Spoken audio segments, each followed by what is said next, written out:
So my name's Jason O'Connor. I'm taking part of the challenge to help support Andy, who's a good friend of mine. I knew him as a patient first of all because I'm a chiropractor, and I was really excited to be involved in his previous challenges before I took part just one day, whereas I was keen to get involved in the whole challenge, so I was going to support the guys throughout, and then I ended up saying I'll take part in the challenge.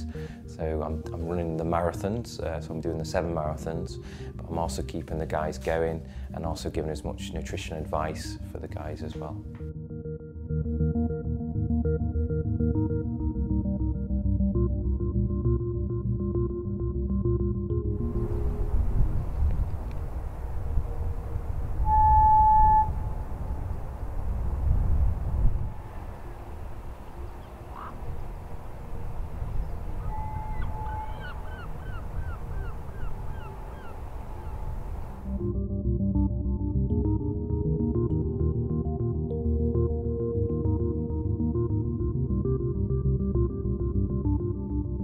How we're looking to physically prepare the guys for the challenge is really get them to look at their daily routines and looking at what they're eating, how they're preparing the bodies correctly for this, because it is an extreme kind of event which a lot of athletes would struggle to do. So we've got some ordinary guys doing an elite event, endurance event.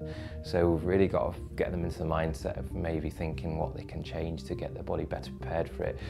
The physical element, as a chiropractor, I'm looking at the integrity of their spines, their nervous systems, their posture, to see if there's any misalignments. Because if you're doing that much running, that much cycling, you're putting that much stress through the body, it needs to be as aligned and as even as we can be to prevent problems. So my role is not kind of just rubbing areas that are sore, but it's actually looking at them saying, okay, you've got imbalances, we need to try and get that out so we don't get problems as you day 2, day 3 into the challenge, so they can't, so they don't have to give up. And I think a lot of the guys, I think that's the big thing, is they want to get through it, they don't want to give up, so I'm going to do my very best to make sure we can prevent as many niggles and problems along the way.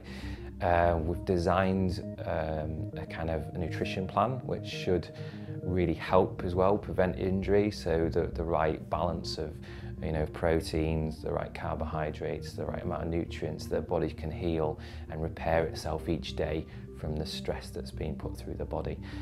So we're going to put a great nutrition plan together. We're going to look at how physically the bodies are going, and also just as a team we're going to try to keep each other motivated. I think the psychological element is going to be huge in it.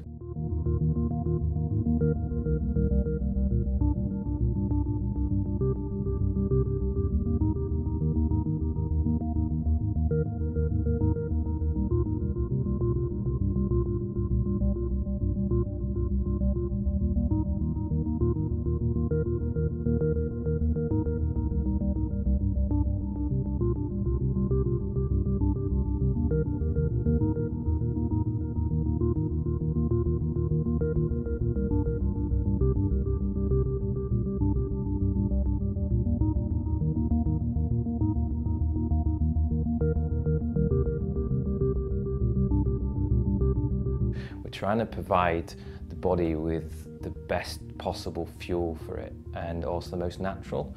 And the thing is not to get too complicated. So I think if people do want to take part in endurance type events like this, is they don't want to get too lost in it and try and think that they have to supplement the diet with lots of different things, or buy energy drinks, or gels and sachets and all these things that are marketed at people, which is supposed to be some kind of quick fix. It isn't. It's trying to get your diet as healthy as possible. So it's lots of fresh fruit and vegetables. There's so much good energy.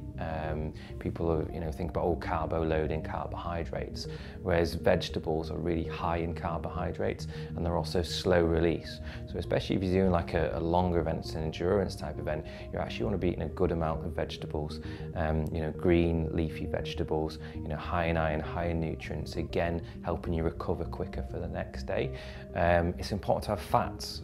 Fats get a bad name. Fats are so important in terms of providing energy, and that's why if you look at lots of you know, we're going for maybe like a Paleolithic type nutrition. And if you look at a lot of the hunter-gatherer-like tribes, they do tend to eat a lot of fats because our body stores fat quite well, and then it can break it down. And along an event, your body can only store a small amount of sugar. So if you put a load of sugar into the body, one, it puts stress on the body because your blood sugar levels fly up, and then you have to produce a lot more insulin. Then you get an insulin spike and you feel quite fatigued. And often athletes or just your regular people doing events like this, they'll feel this and they'll try and get another surge of energy in by taking in more sugar. This can lead to, you know, more and more, you know, insulin fatigue in the body, and it can even lead to things like coughs, colds. You're more likely to get injuries. So you don't want to put an excessive strain on the body. You just need to be eating more of the right things, more of the good foods, because you're going to burn in more energy. So we really had to look at how much distance, how much mileage we're covering, the weight of the guy, so we can work out calorific output, but and then get the right amount of fuel in there, but also giving the optimal fuel. It's a bit like, you know, a Formula 1 car. They don't just put regular petrol in there, you get optimal fuel for that. So again, when we're doing stuff like that, we want the optimal fuel for the body. So as I say, lots of fresh fruit and vegetables, lots of good quality fats in terms of meat. So again, people think that you have to go for white meats and things like that, which has low fat content. We actually want to up the fat content. So we're eating some interesting things like beef cheeks, which is high in the gelatin and the fats. Lamb, again, high in fat, really good fat for you, and your body will break that down. So omega-3, you've probably heard a lot about omega-3. Omega-3 is for your, helps it with inflammation, natural anti-inflammatory, great for healing in the body, and really good energy source. So we'll be looking at getting some mackerel in the morning, some eggs. So the breakfast will be quite a bit of eggs, mackerel. We'll probably toss some spinach in there for the green leafy vegetables. Probably a good time to get a bit of fruit in as well.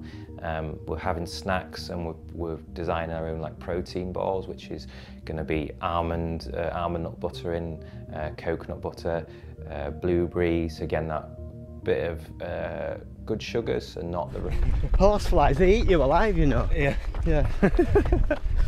Yeah. Little midges. How's everybody else doing back there? Yeah, Mick's fighting on. Mighty Mick. Mighty Mike. Yeah. Dave's keeping him going. Yeah, good. I was staying with him. Oh, alley. When you've got no alley left in your legs. The bike, we don't want anything too heavy, so that's when we'll probably have some of the lighter proteins, possibly even, you know, some more fish or some chicken. And again, some salad and some raw salad, so the body can process it quickly, because the guy's then getting quickly on the bike. So we want to get the body to break that down quickly, so the rawer, the less processed it is, the better. The evening meals, when the guys get back after a long bike ride, this is going to be the bigger meal. So again, we'll probably do something like the beef cheeks, steaks, the lamb. We're going to have a good amount of vegetables, so something like a mash, a sweet potato mash, carrot, a swede, a good amount of green veg again, so broccoli. So that's the type of the food that we're going to be putting in. And as I say, the snacks along the way are going to be high fat and protein based, because again, this isn't a sudden surge of energy that the guys need. They need a steady release, and the body needs to break it down gradually. So that's what we need, the fats and the proteins. And again, anyone looking to research this anymore, if you look at the Paleolithic type nutrition, that goes along that line, and there's a lot of athletes now going along that track, rather than putting sudden surges of energy in the body, which fatigues it and leads to problems later on. In terms of the physical aspects, the road is just wobbly. Just keep falling asleep nearly. It's just boring terrain now across the top of Scotland. Got a massive headwind, and it's just not good. We've just passed Doomray nuclear plant. There's just nothing up here, I have to say. Scotland's beautiful, but on the top like this, it's just so down boring. And we've got 27.5 miles still to do. The daylight's closing in.